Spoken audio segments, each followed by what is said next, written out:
Salut à toutes, salut à tous, bienvenue dans votre supplément de Tech Café. C'est le supplément de la semaine du 26 février 2024. On enregistre le mardi 27 février 2024. Je suis Guillaume Vendée et je suis ravi de vous retrouver dans cet épisode où on va compléter les news de la semaine avec des infos qui vous permettent d'aller un petit peu plus loin dans votre veille. Plein de sujets qui ont été collectés par votre préféré, Guillaume Poggiaspala, que je retrouve pour cet épisode. Salut Guillaume, comment vas-tu? Écoute, ça va très bien. Je ne sais pas si je suis le préféré. Mais... Oh, allez, on va pas se mentir, c'est Guillaume le préféré. J'ai la casquette du mauvais flic, t'en fais pas, je l'assume au moins pour cet épisode. Bon flic, mauvais flic. Non, mais c'est vrai, moi je suis trop sympa. Ouais. Si jamais, ouais, profitons-en.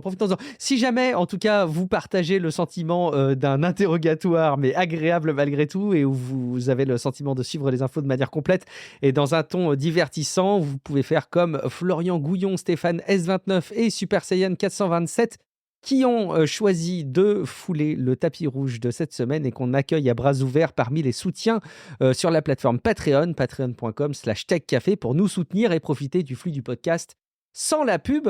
Guillaume, on enchaîne immédiatement dans l'avalanche de news qui complète les infos de la semaine. C'est vrai que dans l'épisode hebdo, on était très basé sur l'intelligence artificielle parce que, comme j'aime à me répéter en ce moment, c'est beaucoup le pouls de l'actu, mais il y a quand même plein d'autres choses qui se passent, et notamment une plateforme dont on ne parle pas assez, qui pourrait bien être identifiée comme la plateforme dans laquelle se condensent les interactions et la veille, l'information sur les centres d'intérêt des uns et des autres, mais de manière assez agréable grâce à des armées de modérateurs. C'est Reddit. Mais oui, ça fait un moment qu'ils cherchent à le faire, mais Reddit va entrer en bourse de manière imminente. Et ça suscite des réactions mitigées quand même de la communauté. Alors ces derniers mois, ça s'est pas très bien passé, on s'en souvient. Entre Reddit et ses utilisateurs, vous avez suivi ça avec nous, les changements de tarifs d'accès aux API ont décimé les applications tierces. Et là d'ailleurs, seules celles qui ont une souscription ont survécu, tant bien que mal.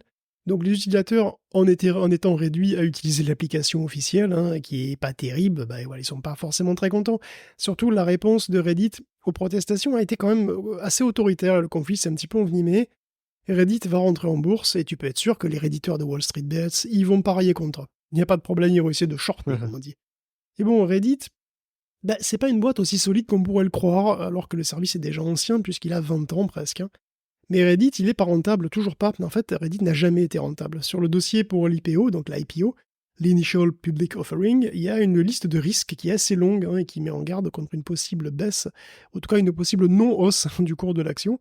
Parce que Reddit est un animal très particulier. Il existe que par sa communauté. Alors je sais qu'on pourrait dire ça de tous les réseaux, mais là ça va plus loin, la communauté organise et modère elle-même les subreddits.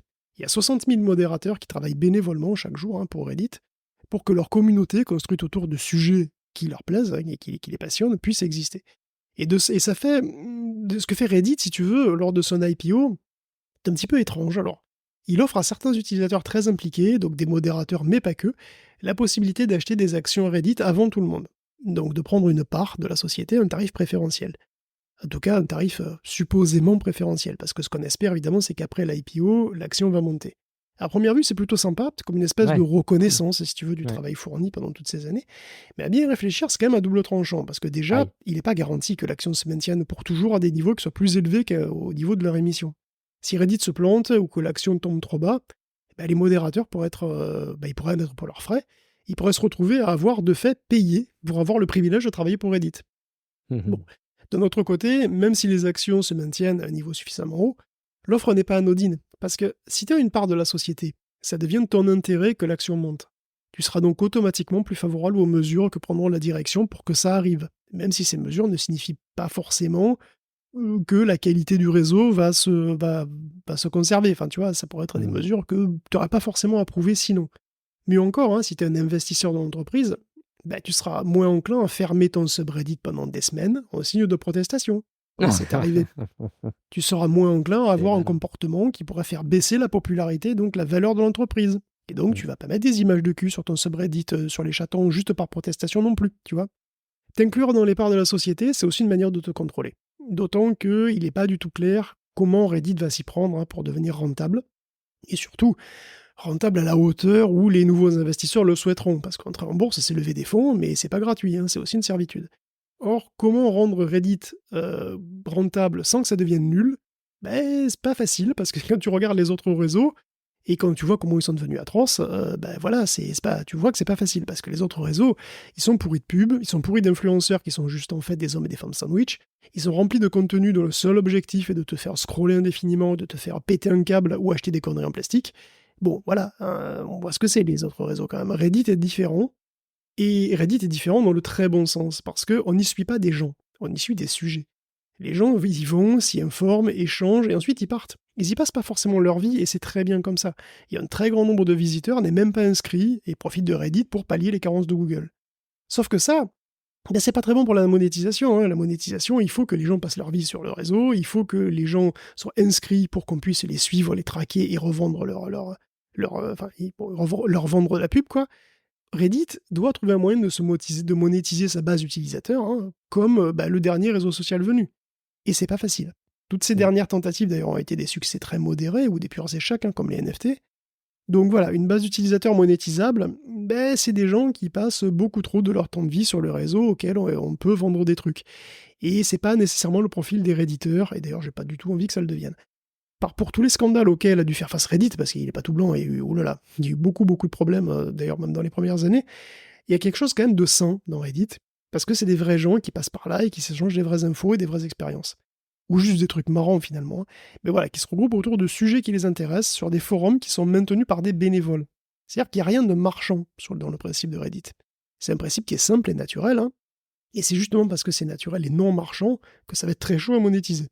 Mais bon, la meilleure partie de l'humain, elle est non marchande, sans aucun doute. Mais du coup, je m'inquiète un petit peu pour Reddit. Bon, un qui est content de cette IPO néanmoins, c'est Sam Altman, qui possède dans les 9% de la boîte. Et en fait, il a même une part 2 fois plus grosse que le CEO lui-même. Donc une entrée en bourse va lui rapporter des millions, sans doute des dizaines de millions de dollars du jour au lendemain. Alors, hasard ou coïncidence? Non, sans doute pas. Reddit vient aussi de signer un contrat avec OpenAI pour le laisser utiliser ses données pour l'entraînement de ses modèles. Donc les utilisateurs de Reddit sont déjà un peu monétisés. Et ça pose déjà question d'ailleurs, et c'est que le début. Donc on verra bien ce que l'avenir nous réserve. Je n'avais pas vu venir ton arbitre, enfin ton avis et ton regard sur en tout cas les actions quelque part, les participations à Reddit qui pouvaient être laissées aux modérateurs. C'est intéressant de voir qu'il y a, oui, il y a une contrepartie. C'est pas complètement dénué d'altruisme là-dedans. C'est pas complètement altruiste à 100% plutôt. Au passage, tu parles des réseaux, des autres réseaux sociaux. Je ne sais pas si tu as suivi. Un peu sévère, c'est ça? Alors non, pas forcément. Je ne sais pas si tu avais suivi surtout la prise de parole d'Elon Musk qui n'était pas content de l'installation de son PC Windows et qui mentionnait Satya Nadella sur Twitter, justement sur X, pardon. Non, je ne sais pas si tu as suivi ça. Non, je n'ai pas suivi ça. Ah là là, va regarder, je pense que tu vas rigoler. Satya Nadella qui parle des sujets corporate de Microsoft, et puis il y a Elon Musk qui dit ouais, enfin c'est un scandale quand même. Mon imprimante ne marche pas. Ouais, c'est un peu ça. Ouais, quelle honte. Guillaume, est-ce que on va pouvoir enfin créer de la propagande plus facilement que jamais grâce à l'intelligence artificielle bientôt sur nos smartphones, c'est ça? Absolument, à 110%. C'est ce qui me manquait.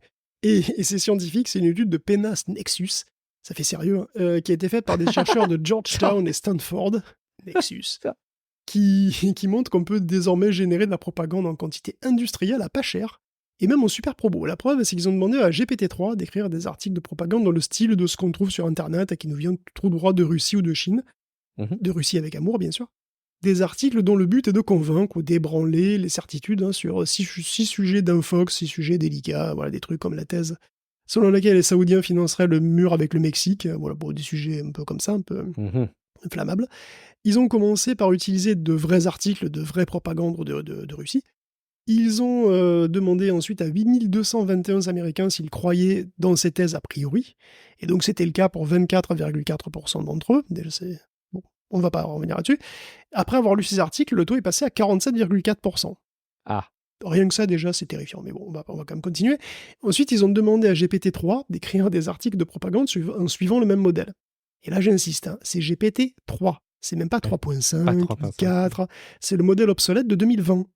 Et après la lecture donc de la propagande générée par l'IA, le taux de conversion, c'est à peu près le même. Il y a 45,6% qui finissent par croire aux infox et aux conspis. Et encore, Ça, c'est sans avoir fait... Enfin, ça, c'est après avoir fait le tri manuellement pour virer les productions les moins bonnes. Donc, c'est vraiment... Voilà.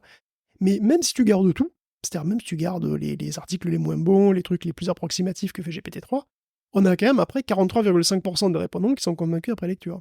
Donc, c'est-à-dire que c'est même pas la peine de trop s'emmerder. Donc, la conclusion, c'est que GPT-3 est aussi convaincant qu'un propagandiste humain. Or, GPT-3, il est vieux. Aujourd'hui, on peut avoir un niveau de qualité supérieur à lui avec un modèle 25 fois plus petit, Wow. qui tourne en local, sur un PC bureautique. Et je n'exagère absolument pas. Mistral 7B est pas très loin des performances de GPT 3.5. Donc je ne serais pas surpris qu'il soit nettement au-dessus de GPT-3 tout court. Et Mistral 7B, c'est un téléchargement de 4 gigaoctets en version compressée, soit bien moins qu'un film Marvel.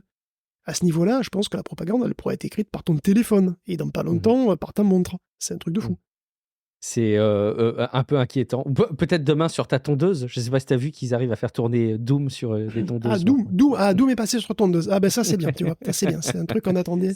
Ça montre à quel point on va pouvoir faire tourner tous ces modèles intelligents un peu partout, y compris sur ta tondeuse, tu vois. Bon, allez, très bien. Un petit mot sur l'intervention des autorités au sujet de Logbit, cette espèce de service qui permet d'organiser des actions de ransomware, qui s'est fait démanteler pour bonne partie par la police et qui ne se gêne pas pour fanfaronner suite à ce beau succès. Oui, Logbit, c'est un ransomware bien connu qui a fait énormément de mal, qui a extorqué plus de 120 millions de dollars à des centaines de victimes dans le monde entier. En fait, Logbit, comme tu dis, c'est plus qu'un simple logiciel, c'est une suite de services, c'est un logiciel infrastructure qui est fourni contre un pourcentage à des cybercriminels qui mènent effectivement les attaques et qu'on appelle les affiliés. Et bien Logbit, ce malware as a service, donc, est tombé, c'est une collaboration entre Europol, les Anglais et les Américains, qui a réussi à prendre le contrôle de tous les serveurs quasiment, manifestement. Donc il y a des photos d'écran qui montrent que la police a eu accès à la console de contrôle web et même un accès root au serveur, dans le sens où voilà, on voit très bien qu'il y a un shell root qui est... Ils ont donc pris aussi les clés de déchiffrement qui ont été trouvées, qui ont été fournies aux victimes, et les policiers en ont profité pour troller un petit peu effectivement les malfaiteurs. Donc il y a des images qui ont des titres, enfin les images qu'ils ont postées ont des titres comme « C'est pas bon du tout »,« Oh mon Dieu », le mur de la honte de Logbit qui sert d'ordinaire à épingler les données fuitées des victimes qui ne savaient pas, a été inondé de nouvelles relatives à la saisie du site. Et puis il y a eu des arrestations, et puis il y a eu un teasing comme quoi il connaîtrait l'identité du grand chef qui s'appelle Logbitsup, dont le pseudo est Logbitsup. Ils ont aussi gelé 200 portefeuilles en crypto, donc c'est une nouvelle qui fait du bien, mais ça n'aura pas duré très longtemps. Le 19, la police a saisi 34 serveurs, le 25, le fameux Logbitsup lancé un autre site. Et les fuites récoltées par l'organisation sont repostées sur ce nouveau site, en fait, et il a pris le temps d'écrire un long post de blog qui fait le bilan. Donc il explique d'ailleurs comment c'est arrivé, c'est une vulnérabilité PHP, et comment il a renforcé la sécurité, rendu le tout plus décentralisé, etc. etc. Donc Logbit vit toujours. Il cherche pour l'instant à se refaire une crédibilité, parce que quand même, c'est quand même, évidemment, quand t'es une association de malfaiteurs, se faire à ce point troller par les flics, c'est pas très bien, mais bon, il essaie de se refaire une crédibilité. C'est clairement un ransomware as a service qui est en perte de vitesse, mais qui n'est toujours pas mort. On verra si ils ont fanfaronné trop vite, je sais pas. On regarde un petit peu ce qui se passe du côté, ça va être un peu triste. C'est souvent un site qu'on consulte aussi pour la veille tech, c'est Engadget. J'ai toujours du mal à le prononcer. Engadget. Voilà. Qui vit ses mauvaises heures en tout cas. Bah ouais, vous connaissez peut-être Engadget, c'est un site de news tech qui est assez ancien, sur lequel je me fournis d'ailleurs parfois, effectivement. Et donc j'ai la double tristesse de vous annoncer que d'une part il y a le licenciement de 10 employés du site, dont la rédactrice en chef, et que d'autre part il y a une restructuration de ce site autour d'une recherche de croissance du trafic, et donc désormais le site sera divisé en deux parties. Donc d'une part il y aura les news, et d'autre part il y aura les conseils d'achat, les guides d'achat, voilà. C'est la dernière équipe de rendre des comptes à des commerciaux, donc on va le dire, ça pue. Parce que ce qui est clair, c'est qu'Engadget va au moins à moitié se consacrer à produire des masses d'articles à la con, comme 10 presses agrumes pour vitaminer votre été, tu vois, des trucs qui seront pourris de SEO, qui de l'IA affilié, plutôt que de faire du vrai journalisme, quoi. Donc Engadget, bien malgré lui, s'apprête sans doute et malheureusement à contribuer lui aussi au pourrissement du web qui meurt petit à petit étouffé sur ces 10 choses à connaître absolument sur son chaton ou ces 7 secrets choquants des stars d'Hollywood, tu vois. Bon, c'est triste. C'est pas leur faute, hein. L'ordre vient de Yahoo, hein, qui possède le site et qui s'est dit tiens, faisons comme Red Ventures avec CNET et tuons nous aussi un pilier du web, ce serait pas mal. Donc voilà, deuxième news dans la news, Yahoo existe encore. Et oui, vous ne saviez peut-être pas. Enfoiré. Mais oui, mais il existe encore. Pourquoi, comment? Est-ce que c'est une bonne nouvelle pour le monde? C'est pas clair du tout, hein. T'es dur, les pauvres. Euh, Les pauvres de chez Yahoo, si ça se trouve, qui nous écoutent, Guillaume. Un petit mot du côté de Faites pas Blue toucher à Sky. gadget. Ah, bon, ils ont le revers de... Bon, bref. On va parler un petit mot de Blue Sky qui commence à ressembler à sa promesse de départ, à savoir permettre et favoriser une certaine forme de décentralisation, Guillaume. Ben, on ne dirait pas comme ça, mais Blue Sky est un réseau social décentralisé. Il est basé sur le protocole AT, qui est différent d'ActivityPub, donc qui est celui de Mastodon, mais qui poursuit le même but. Donc Blue Sky est donc potentiellement un fait divers. Mais c'est pas encore effectivement le cas, ça vient petit à petit. Blue Sky commence à permettre à ses utilisateurs de s'auto-héberger, plus précisément d'auto-héberger leurs propres données. Pour le moment, c'est tout. Mais alors voilà, dans pas trop longtemps, ils pourront probablement héberger d'autres utilisateurs, hein, tout simplement, et donc créer un petit serveur complet pour d'autres gens. La prochaine phase sera donc d'autoriser des limites de taille croissante, hein, donc ça va démarrer à 10 utilisateurs par serveur, puis après ça sera ça va croître petit à petit, puis bon, ça va finir en mastodon cette histoire, hein, avec un réseau qui autorise n'importe qui à créer son instance avec ses propres règles. Blue Sky fait ça de manière très progressive, en gardant la main et en maintenant des garde-fous, et il prévient d'ailleurs aussi les candidats que gérer un serveur, c'est pas rien. En plus des côtés techniques, il y a surtout la modération qui va devenir difficile, voire ingérable. Si vous avez vraiment beaucoup de monde, il faut gérer tout ce monde. Si l'instance est très peuplée, ça peut être compliqué. Donc le protocole AT lui-même deviendra dans un futur proche un protocole public d'ailleurs, hein, qui pourrait devenir un standard du web comme un autre, hein. Je sais pas si tu utilises toujours Blue Sky toi d'ailleurs. Oui, tout à fait. Oui, j'utilise un petit peu tout, mais en fait, il y en a tellement que j'utilise tout ou pas beaucoup. Et Ouais, c'est vrai j'apprécie que c'est sûr. beaucoup, encore une fois, Mastodon, voilà, Threads un petit peu, X, Blue Sky, mais j'avoue que quand, comme ça, les services et les interactions sont dilués, j'ai du mal, quoi. Puis, à la moindre occasion, quand tu as envie de publier quelque chose, voilà, prendre la parole, tu te sens obligé de le faire partout, c'est insupportable. Je trouve que cette période, elle est pas hyper fun, en fait. Donc, Ouais, je comprends. il y a plus grave dans la vie, hein, en même temps. Quelque part, c'est peut-être un bon moyen de se désintoxiquer d'un certain nombre de choses. Guillaume, un petit mot du côté de la Chine. On parle souvent de censure en Chine, tu vois, que tout est Ah bon? contrôlé, Je savais pas. tout est surveillé, quoi, que tout est scruté, bon voilà. Ouais. Donc ok, les Chinois censurent, mais est-ce qu'ils le font bien, au moins? Est-ce que les censeurs font du travail de qualité? Pas tant que ça, d'après le Center for Intelligence Research and Analysis d'Exovera, qui épingle donc un appareil de contrôle très perfectible et qui franchement pourrait mieux faire. Déjà, l'appareil d'État est lourd, mais il y a beaucoup de redondance, il y a au moins 4 organes qui s'occupent de la censure. Il y a le département central de la propagande, il y a le ministère de la sécurité publique, il y a celui de l'industrie et des technologies, et enfin il y a le bureau du cyberespace. Donc tout ça est assez lourd, parfois on ne sait pas qui est responsable de quoi, qui veut faire quoi, pourquoi, bon. Au niveau local, c'est un peu la même chose, il y a plusieurs instances et plusieurs administrations régionales distinctes qui ont parfois la charge d'un même territoire, ce qui conduit à des lourdeurs, à des conflits bureaucratiques. Et alors il y a encore mieux que ça, les administrations centrales imposent des obligations aux régions de contrôle, mais sans donner de moyens particuliers pour les réaliser. Résultat, on se retrouve avec des employés de propagande ou de censure qui sont sous-payés, voire bénévoles. Des petites mains dont le niveau de qualification laisse par ailleurs forcément à désirer. Or, la censure administrative ne s'improvise pas, c'est un domaine rigoureux. Comment tu veux avoir un bon contrôle bien strict de la populace avec de tels dispositifs boiteux? C'est un scandale. En fait, ceux qui font encore le meilleur boulot, c'est les pros, hein, c'est les grosses boîtes du web chinois, les fournisseurs d'accès, eux, ça y va. Bon, malgré tout, la Chine exporte quand même aussi sa propagande à l'extérieur, hein, donc elle fait effectivement des campagnes massives. Les rapporteurs conseillent d'ailleurs de faire pareil. Ils nous conseillent de faire pareil tout simplement, mais à destination des Chinois, et d'envoyer par exemple des trucs via des diffusions satellites, c'est-à-dire un broadcasting de masse comme ça, bon, avec des messages subversifs, pas du point de vue chinois, et normal, et normaux de notre point de vue. Et en tout cas, pour ceux qui s'attendaient à ce que la Chine soit une mécanique implacable et bien huilée, étouffant toute dissidence dans l'œuf, c'est un peu décevant quand même. Tu m'étonnes. C'est presque regrettable, presque un peu décevant, effectivement.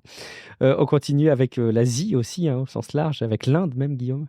Oui, quelques news où on parle un petit peu des médias ailleurs là, dans le monde, pourquoi pas en Asie en particulier. Et puisqu'on parle de la Chine, apparemment, là-bas, il y a une sorte de crise des influenceurs. Le live streaming est ultra populaire en Chine et répandu.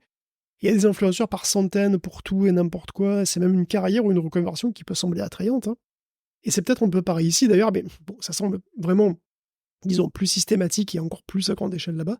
Donc il y a en Chine des agences de recrutement et de gestion des talents du live streaming. Donc en théorie, elles te fournissent du matos, un soutien technique, des conseils et un contrat avec un salaire minimum, et tu dois faire ton influenceur pour elles pendant une période donnée, typiquement 1 ou 2 ans.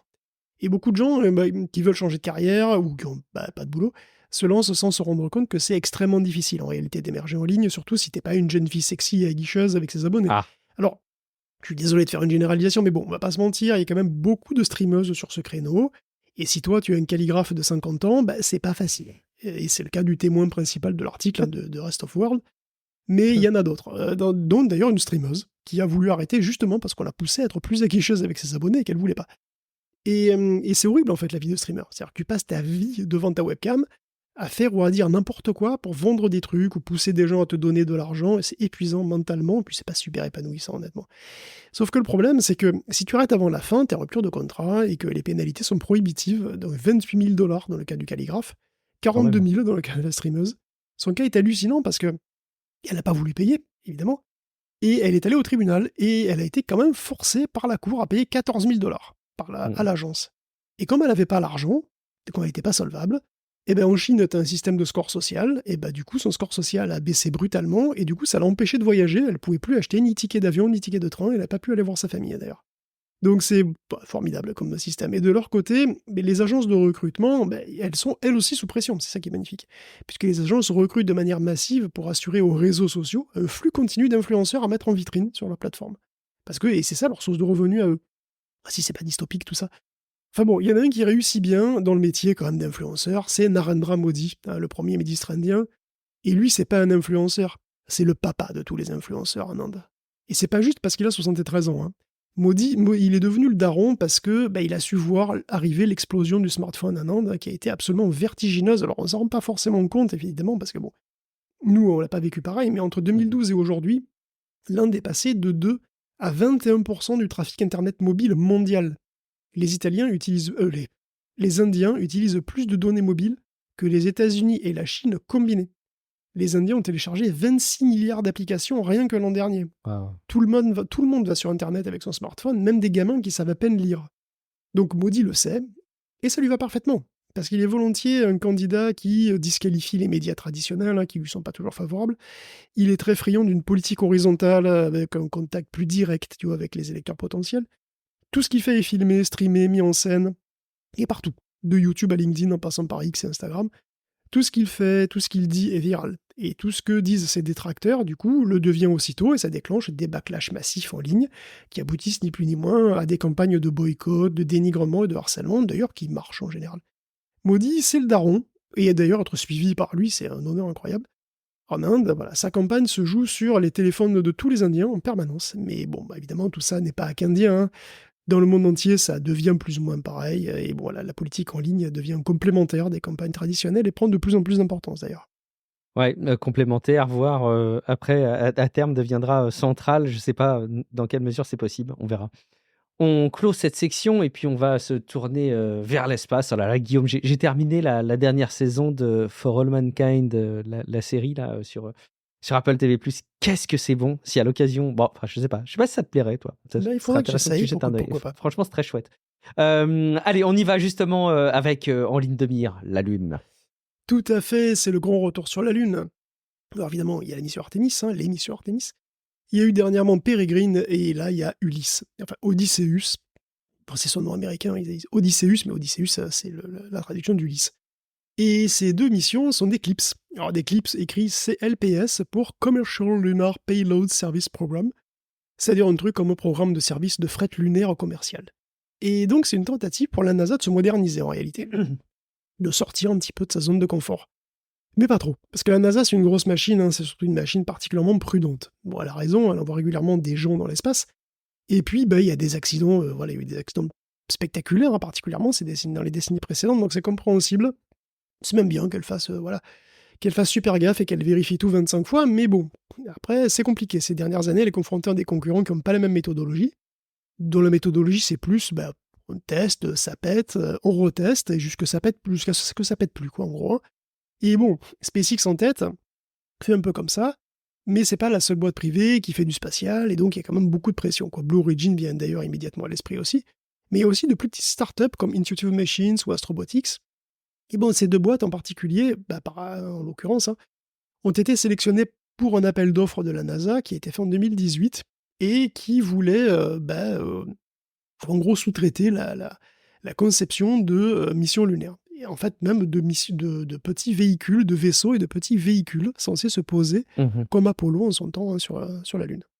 Alors l'idée, évidemment, elle est assez maligne parce que finalement, on sous-traite la mise au point des véhicules et après, si ça marche, évidemment, on donne de l'argent, mais ça coûtera beaucoup moins cher, ça sera beaucoup moins long et beaucoup moins lourd aussi que si on le faisait nous-mêmes. Et puis, Mhm. si ça marche par la suite, écoute, on peut les utiliser. On peut effectivement utiliser les services qu'on a contribué à financer. S'il y a échec, c'est pas l'échec de la NASA. Et puis les startups sont plus rapides.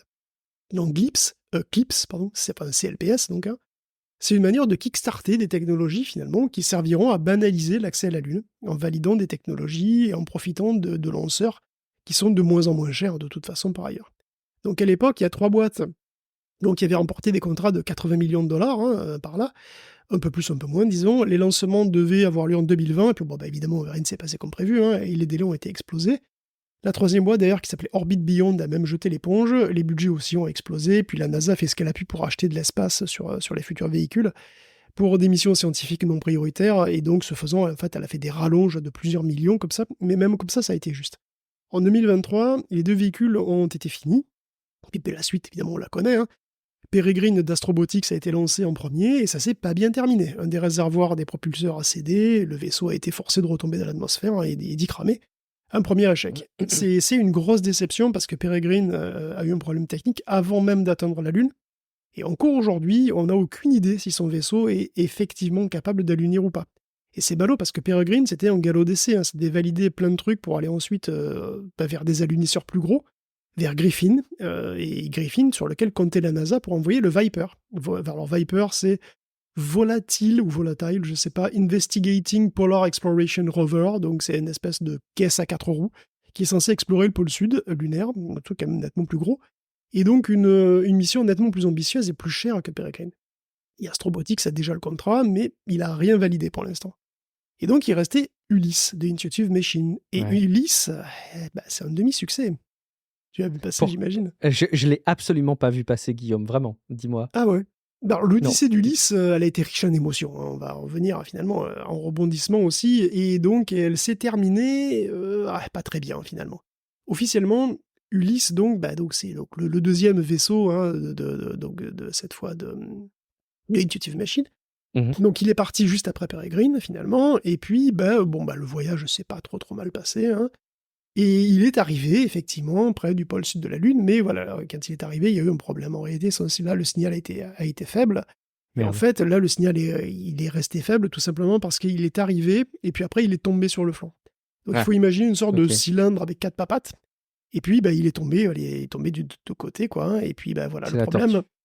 tu l'as vu ça sans doute, hein? Non, non, pas du tout, Non, mais pas du du coup, tout. ça fait l'effet tortue un peu.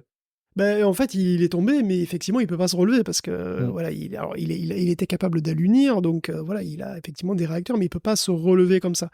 Et le truc, il est arrivé vivant, déjà c'est historique, hein, c'est le premier véhicule américain sur la Lune depuis 72. Le problème, c'est que il est, voilà, le problème, c'est que là, il fait dodo sur le côté, et donc, Bruh. c'est un semi-échelle.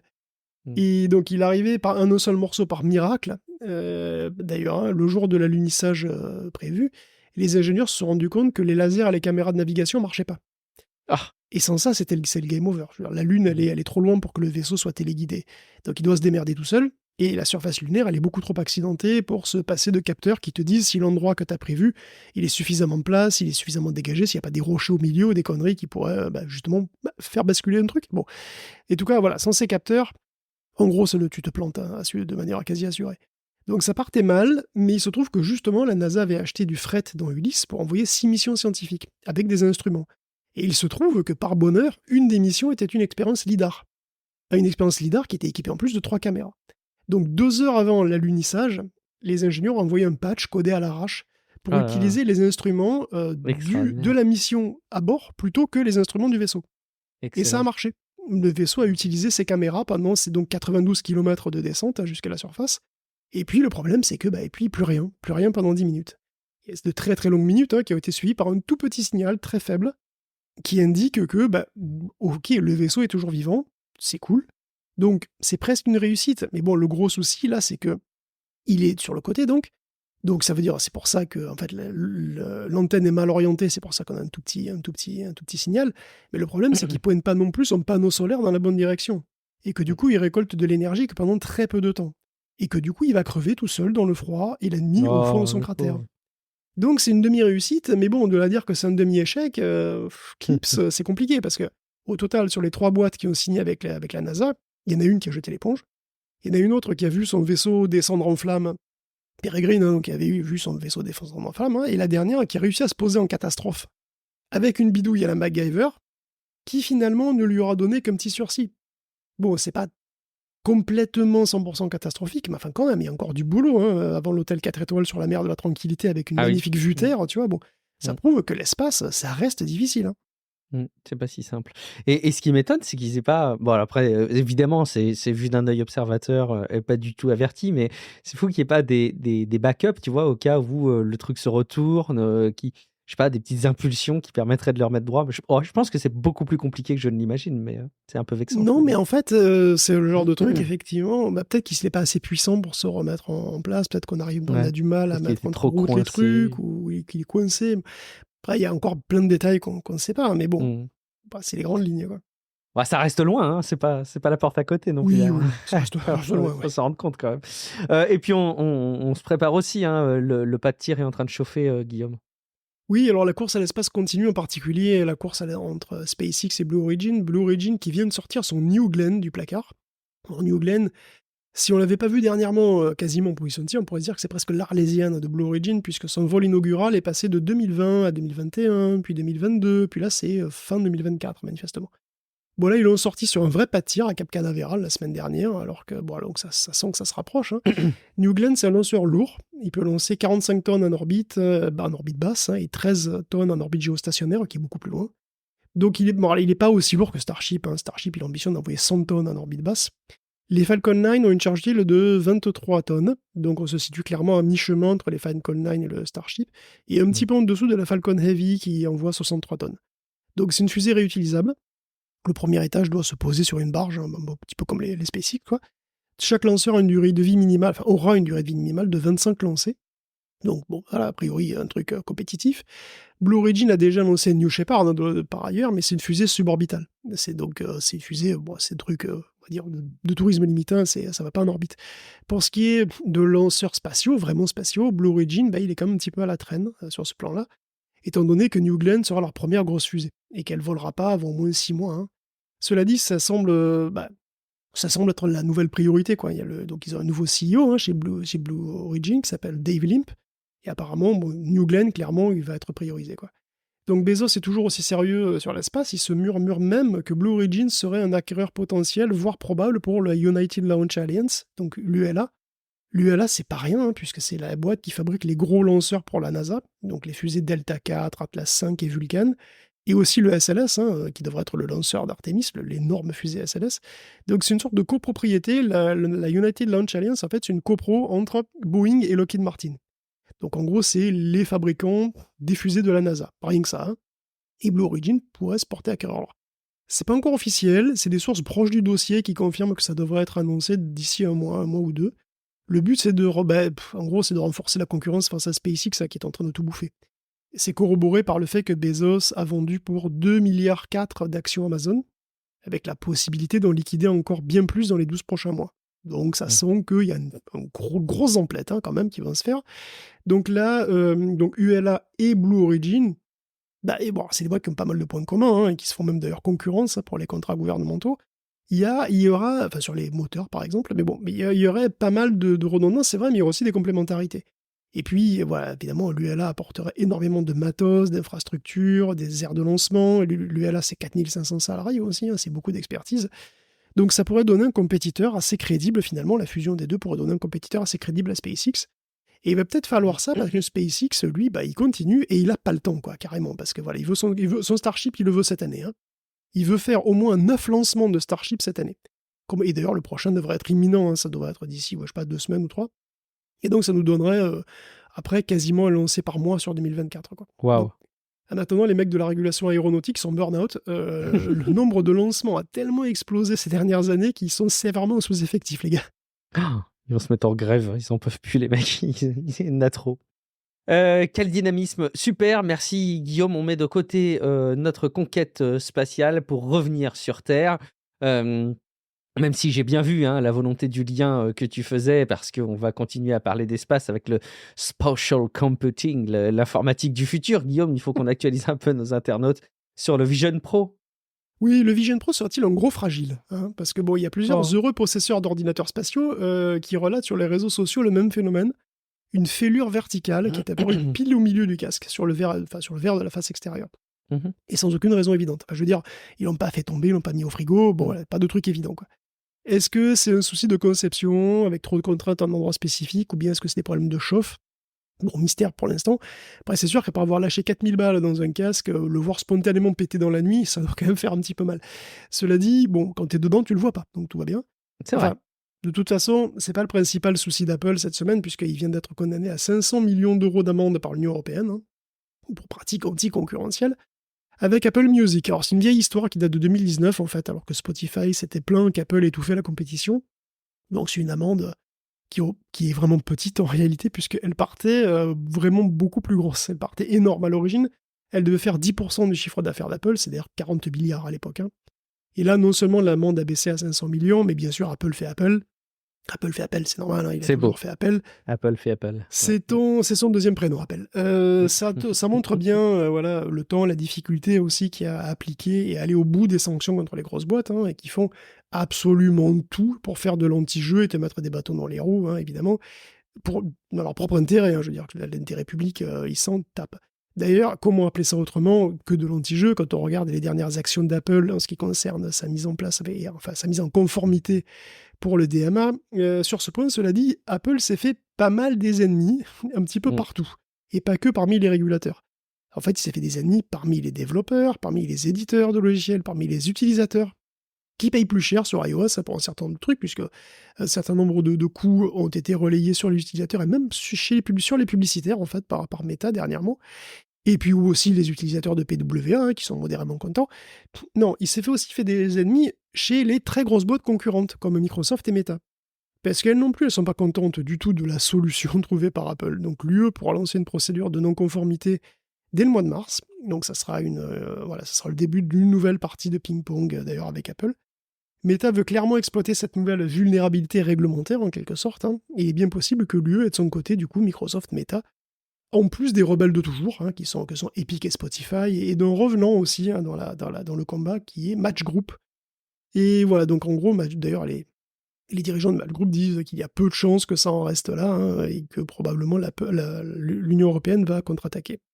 À suivre, du coup, un bon feuilleton qui s'entretient, comme celui d'ailleurs de Neuralink, avec la première personne qui a été Neuralinkée, comme tu l'as mis dans le conducteur, qui est équipé et qui a l'air d'être un humain qui, a priori, quoi, il se porte bien? Tout va bien pour Bon, lui? il est pas mort, il déplace une souris par la pensée, quoi, donc voilà, il va bien, merci et bisous.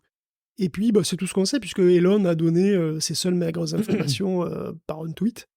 Et c'est un petit peu court pour les toubibs qui sont pas habitués à recevoir des infos sur l'état d'un patient servant de cobaye pour une expérience ultra invasive juste avec 2 lignes sur X. Voilà, ils sont plutôt habitués à avoir des rapports un peu circonstanciés de tout ça, voilà, avec des trucs un petit peu plus carrés. Bon, ça sera même une question d'éthique, qu'ils disent. Et que la science par tweet, ce serait pas de la science, qu'ils disent. Ah bon, je savais Mais bon, pas.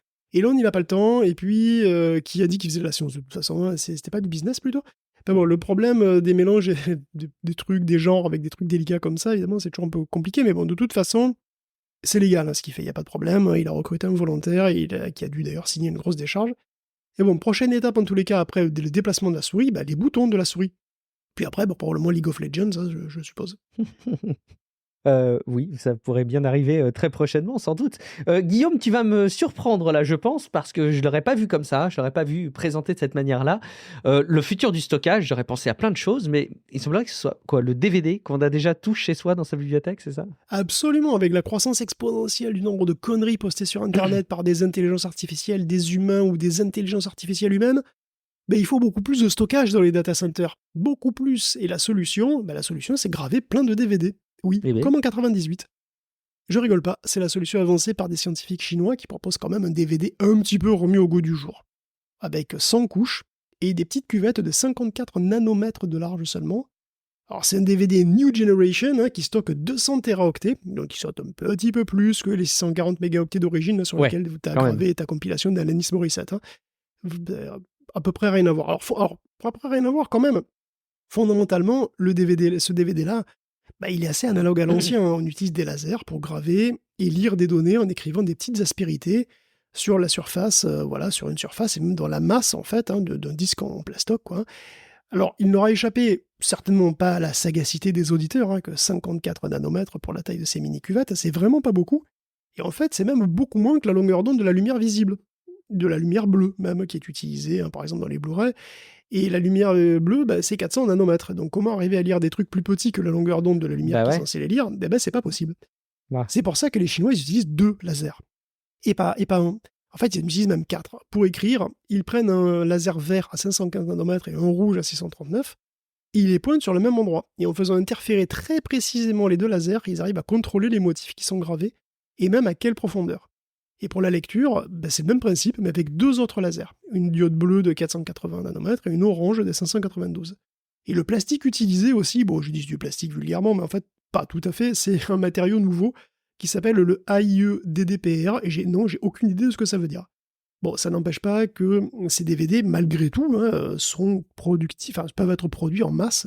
Ces néo-DVD peuvent être produits en masse sur des chaînes de fabrication qui sont très très très très très analogues à des chaînes de fabrication standard de DVD. Bon, apparemment, il en reste encore, puisqu'il y a encore des jeux vidéo. D'ailleurs, ça emmerde Phil Spencer, mais bon, voilà, donc ça existe encore. Donc, les lecteurs graveurs, évidemment, eux, ils devront avoir 4 diodes de laser, 4 diodes de laser différentes au lieu d'une.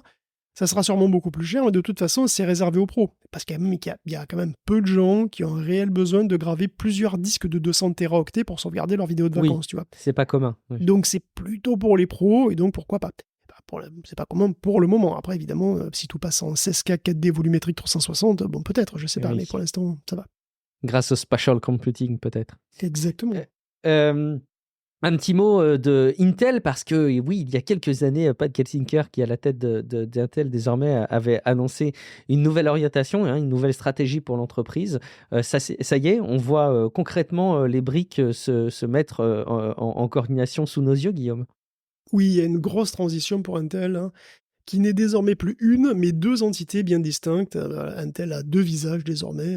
Ça a été annoncé à la Intel's Foundry Direct Connect de Sandro Rossi. Ok. La semaine dernière. Intel recouvre donc désormais 2 entités séparées, 2 entreprises même, complètement séparées. Il y a Intel Product Division, donc qui va s'occuper de la conception des puces, comme avant, quoi. Et puis il va y avoir IFS, pour Intel Foundry Service, qui va fabriquer les puces. En gros, les usines, c'est IFS. Et pourquoi donc se compliquer la vie comme ça, tu me diras? C'est très simple, IFS va produire des puces pour Intel Division Product et pour beaucoup d'autres. La volonté d'Intel, c'était de devenir le TSMC de l'Occident, c'est-à-dire un prestataire à qui n'importe quel concepteur de puces peut s'adresser pour les faire fabriquer et repartir comme ça avec d'adorables petites puces toutes pimpantes. Or, si Intel était juste resté Intel, il y aurait un souci évident, un conflit d'intérêt majeur. Admettons que ARM veuille graver un cœur chez eux. Il faut bien qu'ils leur donnent tous les détails de leur cœur. Ils veulent créer un processeur Neoverse, ils veulent graver un processeur Neoverse chez Intel. Évidemment, ils doivent absolument donner toutes les informations sur leur truc. Tout doit être connu par Intel pour pouvoir le fabriquer. Donc Intel connaît par cœur les plans d'un concurrent direct. Comme Intel vend lui-même ses propres designs, quel concurrent aurait envie de lui donner tous ses petites astuces, tous ses petits secrets, etc. Aucun. Et c'est bien pour ça qu'Intel sépare ses branches production et ses branches conception. IFS ne communiquera donc aucune information de ses clients à Intel Product, même si Intel Product sera lui-même client de IFS, bien évidemment. Donc tout ça est encadré légalement, évidemment. Intel n'a pas vraiment intérêt à espionner ses clients pour récolter leurs secrets de conception, parce qu'il pourrait se retourner contre lui. Bon, après, voilà. Est-ce que vous avez confiance ou pas? C'est à vous de voir. ARM, pour le coup, il est en train de travailler avec Intel pour que ces puces puissent être fabriquées par Intel IFS. Et ça lui fait bizarre. Ça lui fait très très bizarre, il n'y a pas de souci. Il trouve ça, il est halluciné, mais bon, écoute. Et ça nous fait bizarre, nous aussi. C'est comme quand tu vois Sonic débarquer sur PlayStation. Encore aujourd'hui, ça me choque, c'est pour te dire. Mais bon, voilà, c'est pas un hasard. C'est IFS qui va fabriquer les prochaines puces de Microsoft, les Maya et les Cobalt. Donc, qui sont basées sur des architectures ARM par ailleurs, et qui sont fabriquées donc sur le process 18A. On va reparler du process 18A après. Il y a beaucoup de trucs à dire sur Intel cette semaine. Alors, les process Intel, c'est un peu le bordel. De toute façon, je suis désolé, parce que ça va très très vite et il y en a plein. Bon, Meteor Lake, donc, qui est les cœurs de 14e génération, sont gravés en Intel 4, qui donc succède au Intel 7, qu'ils ont inauguré avec les 12e générations, donc. Et le Intel 7 qui, par ailleurs, est toujours vendu dans certains Xeon Sapphire Rapids, par exemple. Et bon, remarquez bien que Meteor Lake n'est pas intégralement fabriqué en Intel 4. Puisqu'en fait, Meteor Lake, c'est un assemblage de plusieurs tuiles, plusieurs chiplets, qui sont fabriqués avec 3 procédés de fabrication différents, selon les briques. Et en particulier, la partie graphique sera fabriquée par TSMC. Bon, enfin, en tout cas, après Intel 4, il y aura Intel 3, mais qui semble réservé pour l'instant au Xeon Sierra Forest, des puces à 288 cœurs. Mais Euro Lake, les cœurs de 15e génération, seraient eux gravés en 20A.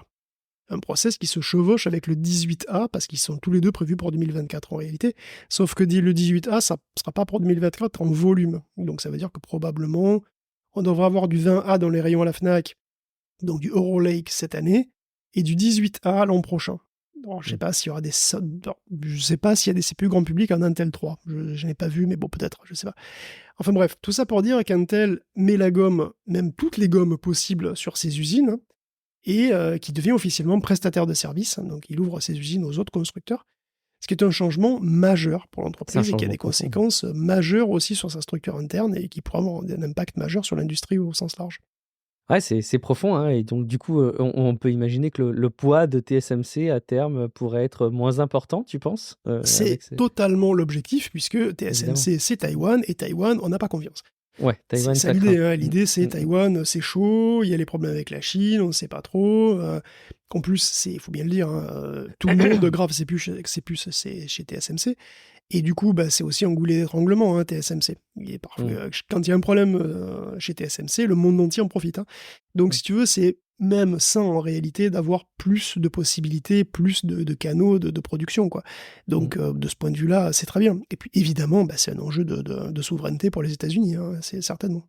La concurrence a du bon, et puis en plus, ça rapporte des chèques, Guillaume, 10 milliards. Oui, oui, parce que Intel Product ou IFS, de toute façon, les deux, ils vont, ils ont failli attendre pour recevoir les subventions monstrueuses promises par l'oncle Joe au secteur du semi-conducteur, donc le fameux CHIPS Act. Et le CHIPS Act, c'est 52 milliards de dollars de prêts, de subventions, de crédits d'impôt, que sais-je, pour le secteur US du semi-conducteur, et Intel évidemment très bien placé pour en palper une bonne proportion, et effectivement, selon Bloomberg, ça serait dans les 10 milliards. Alors 10 milliards, finalement, tu sais, ça paraît beaucoup, mais quand tu dois construire une usine entière de production de semi-conducteurs, comme celle de l'Ohio, qui était en pause, alors qu'Intel piaffait d'impatience en attendant le pognon, là, probablement ils vont utiliser cet argent d'ailleurs pour remettre en place ce truc-là, mais il y a des usines un petit peu partout dans le pays, et même dans le monde. Et c'est pas le seul, de toute façon, évidemment, à avoir de l'argent du CHIPS Act. Global Foundries en parle aussi dans les 1,5 milliard. Et Global Foundries, lui, il les préfère matures. Les process, je veux dire. L'ex-foundry d'AMD ne suit plus Intel ou TSMC sur le haut de gamme, mais il produit encore des quantités astronomiques de puces qui sont beaucoup moins puissantes, et puis qui peuvent être utilisées partout où la vitesse n'est pas trop un critère. Donc voilà, Internet des objets, tout ce que vous voulez, gadgets divers. Et en fait, c'est un très très gros marché. D'après Global Foundries, ce marché, c'est même 60% de toutes les puces produites par an, donc c'est énorme. Intel doit être assez content de voir revenir le chèque, parce que il investit pas mal en ce moment, et le marché n'est pas totalement idyllique. Il faut se souvenir qu'AMD et ARM ne cessent de croître sur le segment du data center. Il n'a pas vraiment de réplique crédible sur l'IA en ce moment, en réalité, qui soit de taille, en tout cas, à concurrencer les H100 d'NVIDIA. Il a bien ses accélérateurs Gaudi, il a bien ses GPU Max, mais les GPU Max, mis à part dans le Aurora, dans le super ordinateur américain Aurora, il y en a nulle part ailleurs, j'ai l'impression. Donc voilà, quant au marché des PC clients, c'est un marché qui n'est pas super dynamique. Donc Intel parie très gros sur le fait qu'il peut devenir le TSMC de l'Occident, et ça pourrait payer. C'est très très ambitieux, mais ça pourrait marcher, c'est à voir.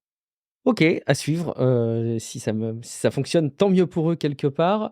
On continue et on termine cette section autour d'Intel, Guillaume, avec Intel qui empile ses puces dans tous les sens. Je les visualise comme ça en train de faire des petits blocs les uns sur les autres. C'est exactement ça. Mais c'est littéralement ça. Parce que, alors c'est toujours à la San Rossi, voilà, à la conférence là, qu'Intel a parlé de ces nouvelles technologies d'interconnexion. Alors oui, Mhm. oui, je sais, hein. Dit comme ça a l'air chiant. Ça a l'air aussi excitant qu'un ordre du jour du conseil syndical sur la collecte des ordures ménagères. Hein, les Oh, la interconnexions, vache. je sais. Excellent. Mais en fait, non, parce que c'est tout simplement grâce à ce genre de truc qu'on a des IA de science-fiction aujourd'hui, hein, et qu'on aura des IA de l'espace probablement dans un futur proche. Ok. Pourquoi? Bah parce que, en fait, ce sont des interconnexions entre chiplets, c'est-à-dire entre morceaux de puces sur un processeur. Et c'est ça qui permet de faire des puces absolument monstrueuses aujourd'hui. On ne Mhm. pourrait pas sinon. Et je le répète souvent, hein, trop souvent peut-être, on fabrique des puces avec des dizaines et des dizaines, des centaines de milliards de transistors. C'est devenu la routine des dizaines de milliards de transistors. Mais en vrai, ce serait pas possible de le faire avec des die monolithiques. Des die trop gros, c'est trop cher. Et c'est trop sensible aux défauts, aux impuretés, les rendements sont trop faibles. Bref, si on arrive à faire des puces énormes aujourd'hui, ben c'est parce qu'on les fait par petits bouts. On les fait par petits bouts et ces petits morceaux s'appellent les chiplets. Des petits chips, quoi. Or, quand on a fabriqué nos morceaux, après, ben, il faut bien les connecter entre eux. Et comme ce sont potentiellement des trucs qui sont super petits et super rapides, il faut des connexions qui soient ultra fines avec une bande passante énorme. Et puis il faut aussi se demander concrètement comment faire passer les câbles, quoi. Hein. Ouais. Parce qu'en gros, il y a deux grands types d'interconnexions. Il y a les connexions sur les côtés, donc c'est avec EMIB, ou par le dessus, en vertical, si vous voulez, avec Foveros. EMIB existait déjà, là il passe en génération 2. EMIB, concrètement, c'est un petit morceau de silicium qui sert de branchement entre deux chiplets. Quand on parle de branchement, il faut avoir en tête un petit peu ce qu'on trouve sur un processeur en réalité, hein, mais en super mini format. Alors vous avez probablement déjà vu plein de fois, hein, les CPU modernes, ils n'ont plus de pattes. Hein. Ils n'ont plus de pattes depuis assez longtemps. Ils sont ce qu'on appelle en BGA, c'est-à-dire Ball Gates Array. C'est-à-dire qu'ils sont tout plats ils sont tout plats. Ils ont des centaines de contacts comme ça en dessous. Et ces contacts se placent sur des centaines de petites bosses dans le socket sur la carte mère. MIP, c'est un peu pareil, avec des micro-bosses ultra denses. Donc on a une bosse tous les 45 microns désormais. Et le Punaise. tout est soudé, par contre. Bon, évidemment, c'est pas la peine, parce que son processeur, vous pouvez l'enlever, là, c'est pas la peine, donc tout est soudé. Donc aligner les chiplets sur un substrat, c'est plus assez, en réalité. Aujourd'hui, on crée des puces qui sont des empilements de chiplets, des sortes de millefeuilles. Donc on commence souvent par une die de base, sur le substrat directement en silicium, qui contient souvent des éléments qui chauffent un peu moins, qui sont moins denses, comme les entrées-sorties par exemple. Par-dessus, on pose les chiplets qui contiennent les cœurs de calcul, CPU, GPU. Et par-dessus, on peut imaginer mettre la RAM par exemple, voire même des couches de RAM. Empiler les trucs, ça devient important parce que ça permet des connexions directes à une densité plus importante, une bande passante potentiellement énorme avec la RAM, etc. Donc, Foveros Direct, dans le style, hein, c'est à peu près ça. Hein. Donc, ça utilise des interconnexions qui sont 16 fois plus fines que Foveros. Donc, en fait, ils ont présenté, Intel a présenté à San Rossi, ils ont parlé de leur nouveau Foveros, de leur Foveros nouvelle génération, qui utilisent toujours des espèces de petites bosses, hein, comme j'ai dit avant, hein, mais c'est des bosses vous avez une bosse tous les 10 microns. Donc, faut être précis, hein, parce que en réalité, pour appairer les chips comme ça, les chiplets, vous avez des chiplets et des petites bosses comme ça. Donc, vous imaginez deux chiplets avec leurs petites bosses, comme deux mini CPU en fait. Hein. Et puis, pour les relier, vous les mettez en regard pour que leurs bosses se touchent. Et après, vous chauffez l'ensemble, donc voilà, ça fond un petit peu et donc ça soude tout simplement les deux chiplets. Donc, vous avez des interconnexions qui sont vraiment en minuscules, quoi. Avoir Waouh. des interconnexions plus fines, ça veut aussi dire qu'on peut avoir autant de bandes passantes avec moins de place, si on veut. Et si on a moins de place, enfin en gros, si la prise est plus petite, c'est sympa d'avoir des prises plus petites parce que vous avez plus de liberté pour les mettre où vous voulez. Et vous pouvez disposer les chiplets qui sont de taille et de forme différentes et vous pouvez les agencer un petit peu comme vous voulez. Et en fait, dernier bonus, qui dit câble plus fin, dit aussi moins d'énergie qui passe dedans. On économise un petit peu sur le courant dans la connexion et c'est toujours ça de gagner. Donc Foveros, c'est vraiment une technique pour faire de la 3D. Hein. En réalité, hein, il nécessite d'ailleurs des connexions verticales hein, qui passent à travers le silicium. Donc c'est pratique, mais bon, c'est clairement un degré de complexité en plus, ça, c'est pas gratuit. Donc Foveros et EMIB sont utilisés pour avoir une très grande liberté d'empiler les briques ou les tuiles de processeurs un petit peu comme on veut, à tel point que la combinaison des deux s'appelle désormais EMIB 3.5. Alors Intel n'est pas le seul à faire ça, bien sûr, hein. TSMC a ses propres techniques hein, pour faire du chiplets, hein, bien entendu. Et en plus des chiplets, Intel a parlé aussi plus largement de son futur, de ses futurs process, et donc en particulier du futur process 20A, et qui est donc une grosse transition, le 20A c'est quand même une grosse transition, et du backside power delivery, c'est-à-dire de l'alimentation électrique par l'arrière. Donc on en avait déjà parlé un petit peu, hein, donc sur le principe, en fait, une puce, c'est un circuit super compliqué, et donc dans ce circuit, on utilise du courant, et puis il y a des câbles d'alimentation, Mhm. qui apportent vraiment le courant, et puis il y a des câbles qui ne sont pas forcément les mêmes, qui véhiculent les données elles-mêmes. Des câbles de données, des câbles d'alimentation en gros. Les câbles d'alim doivent être plus gros, parce que quand vous avez un câble plus gros, vous avez moins de résistance, et donc ça chauffe moins. Alors que le reste, au contraire, quand on a les câbles de données, vous imaginez bien, c'est les câbles, c'est les trucs, en gros, c'est les connexions des transistors et tout, et on veut en avoir le plus possible, donc on veut que ce soit le plus dense possible, donc forcément, tu as des câbles les plus petits possibles. Donc en gros, tu as des contraintes différentes pour les deux, quoi. Et puis bon, parfois, les câbles d'alim, voilà, quand vous avez à gérer les deux à la fois, les câbles d'alim sont au milieu, ils sont au milieu des pièces, ils gênent le passage, vous prenez les pieds dedans, voilà, c'est insupportable. Bon, c'est en très gros ce qui motive le backside machin, là, c'est-à-dire on passe tous les gros câbles derrière le silicium, et on garde toute la dentelle et des mini-connexions des transistors de l'autre côté. Et du coup, du côté où on a les petits câbles, on a plus de place pour respirer, on peut bien ranger nos trucs de manière la plus dense possible et la plus optimisée possible. Donc le backside power truc, là, ça devrait arriver avec Eurolake, donc le successeur des Meteor Lake, donc Meteor Lake, la 14e, et ce serait une première dans l'industrie pour Intel. Donc le 18A, donc, qui succéderait au 20A, ça profiterait aussi de tout ça, et ça rajouterait même des régulateurs de voltage directement sur la puce. Alors un régulateur de voltage, en fait, ça sert à régler le voltage. Ça paraît évident. Ouais. Et en fait, ça sert à quoi ? En gros, si une partie de la puce ne bosse pas, pour une raison ou pour une autre, parce qu'elle n'a pas de boulot, donc elle n'a pas besoin d'énergie, elle est instantanément mise en veille.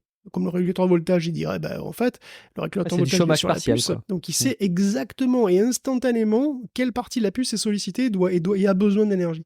Et donc, s'il n'y a pas besoin d'énergie, la puce, c'est bon, on la met en veille, ça économise de l'énergie, et puis si elle a de la besoin, on la réallume de manière complètement instantanée, donc la vitesse et la granularité des transitions est améliorée, du coup, on gagne un petit peu d'énergie comme ça, en réalité. Tu vois, parce que sinon, ça prend plus de temps, et donc, on peut alimenter inutilement pendant plus longtemps certaines parties de la puce. Donc avec le 20A, c'est aussi l'arrivée des transistors en nanoruban. Donc il y a vraiment une grosse transition, vous comprenez bien. On change complètement la structure des transistors qui sont gravés sur les puces, quoi. C'est vraiment une révolution, parce que Intel utilise depuis 2012 du FinFET, comme le reste de l'industrie, de toute façon. C'est-à-dire des transistors qui sont en forme d'aileron. On en a parlé plein de fois probablement, mais voilà, ces transistors qui sont dans des petits ailerons comme ça, donc qui dépassent du silicium, c'est des trucs qui dépassent comme ça, des petites structures en 3D. Et cette fois, on passe à une forme de minuscule ruban. Alors le ruban, en fait, c'est là-dedans que passent les signaux, le courant, c'est les parties émetteurs et collecteurs du transistor, qui est dans le ruban, et autour de ce ruban, qui enveloppe ce ruban, on a la porte, en fait. C'est-à-dire qu'on a la porte, c'est-à-dire ce qui contrôle, en fait, le passage du courant. Donc l'avantage, c'est qu'on a plus de surface pour la porte, puisqu'elle est tout autour, donc on a plus de surface pour la porte, donc on a un meilleur contrôle de ce qui se passe dedans, en fait, dedans la porte, et que ça prend moins de place, parce que on peut empiler les rubans, tout simplement. Donc TSMC a aussi une technique analogue sous le coude qui s'appelle le GAAFET, pour Gate All-Around Field Effect Transistor. Et donc en plus de ces avantages, les rubans peuvent parfaitement, au besoin, avoir des épaisseurs ou des largeurs différentes, pourquoi pas. Et du coup, on obtient des composants avec des caractéristiques qui sont subtilement différentes aussi. Donc on a une flexibilité supplémentaire dans le design, donc il y a quand même pas mal d'avantages. Mais du coup, évidemment, ça se fabrique pas du tout pareil. Et donc c'est voilà, on mesure bien à quel point le 20A est une rupture quand même pour Intel, et ça justifie dans une certaine mesure le changement de nomenclature, puisque voilà, on va passer avec Intel 7, Intel 4, Intel 3, là on passe à 20A, et donc c'est cette fameuse ère Angstrom qui va inaugurer quand même beaucoup de nouveautés, en plus évidemment de IFS et tout ça. Même au niveau de la gravure, on a quand même des choses vraiment nouvelles avec donc le backside power delivery et bien entendu ces nouveaux transistors. Après, voilà, ça est très très prometteur, et évidemment il restera à voir si ça se traduit par des performances compétitives, mais en tout cas avec tout ça, Intel a le potentiel de revenir carrément en tête de la course aux performances, donc on espère que ça va se confirmer pour eux, bien sûr. Bravo Intel, ils en ont encore sous la pédale, le papy de la puce en a encore sous la pédale. Bien sûr. On termine, Guillaume, avec peut-être le salut de l'humanité, peut-être que l'intelligence artificielle va trouver la réponse à une question centrale, c'est comment arriver à gérer l'énergie tirée de la fusion nucléaire. Ouais, parce que la fusion sur le papier, c'est quand même super, c'est énormément d'énergie en faisant fusionner des trucs pas dangereux, puis au final, ça fait des composés pas trop dangereux non plus. Bon, le souci, c'est que les atomes, ils se lovent pas naturellement, les noyaux d'atomes en particulier, ils se lovent pas naturellement, pour qu'ils s'accouplent, il faut les forcer un petit peu. Enfin, faut les forcer beaucoup en vrai. Il faut les forcer beaucoup, beaucoup avec des champs magnétiques de l'espace qui sont tellement intenses, qui confient les atomes dans des ondes qui sont tellement réduites, tellement étroites, qu'ils peuvent pas faire autrement que de s'exploser les uns sur les autres assez fréquemment. Et d'autant plus fréquent, évidemment, il faut que ce soit d'autant plus fréquent que ça fasse des fusions, enfin, que les noyaux se fusionnent suffisamment souvent pour que ça dégage suffisamment de chaleur, pour que cette chaleur agite les noyaux, enfin contribue à l'agitation des noyaux et que le tout en fait s'auto-entretienne. C'est-à-dire que la chaleur qui est produite par la réaction provoque les fusions d'autres noyaux. Voilà, bon, donc ça s'auto-entretienne. J'ai peut-être été pas très très clair là-dessus, mais bon, bref. En gros, les noyaux font pas volontiers ça, parce qu'ils sont chargés positivement, évidemment, tous les noyaux d'atomes, ils sont chargés positivement, parce qu'il y a des protons et des neutrons dedans, donc ils sont chargés positivement, et donc quand tu les mets en regard, évidemment, ils se détestent, ils se repoussent, ils veulent pas, et donc bon, voilà. Pour que les élections, pour que les noyaux donc fusionnent, il faut vraiment les rapprocher beaucoup, et en gros, quand tu chauffes, tu sépares les électrons des noyaux, et ça fait ce qu'on appelle un plasma, et les électrons aussi, du reste, ils se baladent de manière un petit peu anarchique, et ils se détestent aussi les uns les autres. Donc tu as une soupe brûlante, qu'on appelle un plasma, comme ça, et ce plasma, il est super instable, parce que dedans, t'as que des particules qui n'ont pas envie de se voir. Bon. Donc on a beau essayer de tordre ce plasma avec des champs magnétiques, c'est quand même instable, et si on perd le contrôle, c'est la cata, parce que t'as une espèce de nuage brûlant de millions de degrés, qui peut partir un peu n'importe où et fracasser ton matos. Et puis accessoirement, si le plasma se fait la malle, évidemment, t'as pas de fusion, ton réacteur marche pas. Bon, gérer ce bordel, c'est le boulot à plein temps de milliers de scientifiques à travers le monde, et tout dernièrement, d'une IA. Des chercheurs de Princeton ont entraîné un algo de machine learning à repérer les tout premiers signes de déstabilisation du plasma, et comment y réagir pour éviter que ça parte en couille. Et ça marche bien. Donc le modèle peut prévoir la pire forme d'instabilité 300 millisecondes avant qu'elle n'arrive, et fasse tout foirer. Le modèle connaît pas la physique du tout, il a juste été entraîné sur des masses de mesures sur le comportement du plasma pendant plein d'expériences passées, et puis voilà, c'est tout. Donc c'est prometteur. Pour le moment, le modèle se focalise sur un seul type d'instabilité, alors c'est le plus grave, mais malheureusement c'est pas la seule. Et donc rien n'indique qu'il pourrait pas aller plus loin, qu'on pourrait pas imaginer d'autres trucs pour d'autres types d'instabilité, et donc il n'est pas impossible que l'IA puisse avoir un rôle important à jouer dans la mise au point de la fusion nucléaire, qui est une sorte de Graal énergétique. Donc alors, l'IA va-t-elle sauver le monde, en nous offrant une énergie quasi propre et pas chère? Écoute, peut-être, gloire à l'IA, gloire à elle. Enfin bon, c'est possible, mais je parierais que même pas toutes mes économies dessus, non plus. Je parierais pas tout le futur de l'humanité non plus dessus. Donc il faut quand même avoir des plans B, mais bon, écoute, c'est une bonne nouvelle. Tout est bon à prendre pour avoir des opportunités de nous en sortir, Guillaume, après tout. Et si ça venait de là, ce serait finalement une belle conclusion à toutes les innovations qu'on a dans l'intelligence artificielle. La suite au prochain épisode, bien entendu. Guillaume, merci infiniment pour la préparation de l'épisode hebdomadaire qui a été diffusé cette semaine, et puis pour ce supplément qui garantit une veille complète pour tous nos auditeurs et nos auditrices en matière de tech. Tout cela étant en plus amené avec un ton assez sympa, je pense, et constituant une info sourcée et qualifiée. Si jamais vous rejoignez cette analyse du podcast, n'hésitez pas à aller sur patreon.com/techcafé et nous accompagner financièrement en devenant des auditeurs privilégiés et engagés avec quelques euros par mois, et vous pourrez en échange profiter du flux du podcast sans la pub, et accessoirement vous pouvez le faire que quelques mois parce que c'est sans engagement. Donc si jamais vous voulez accepter de nous soutenir durant 3 ou 6 mois, on prend aussi, et ça permet aussi d'adapter la réalité des périmètres budgétaires des uns et des autres. Donc après tout, n'hésitez pas, vous remplacerez peut-être celles et ceux qui ont accepté de nous soutenir et qui ont préféré se désengager par le passé. Et puis on sait, désormais, vous pouvez interagir entre vous et avec nous sur le serveur Discord, techcafé.fr/Discord, dans les commentaires des articles qui accompagnent la parution des épisodes sur techcafé.fr. Et puis, enfin et surtout, nous solliciter à titre individuel. Guillaume, je suis sûr que pendant quelques jours de vacances, tu vas pouvoir te reposer. On te retrouvera la semaine d'après, et pas la semaine prochaine, la semaine d'après. Mais, entre-temps, on va pouvoir te joindre. Où est-ce qu'on va pouvoir te retrouver à titre individuel ? Sur Internet, je crois qu'on va me retrouver sur un gadget pour en profiter un petit peu avant que ça parte en couille. Et puis sur Reddit aussi, du coup. Ah oui, Ok, bah, je te comprends.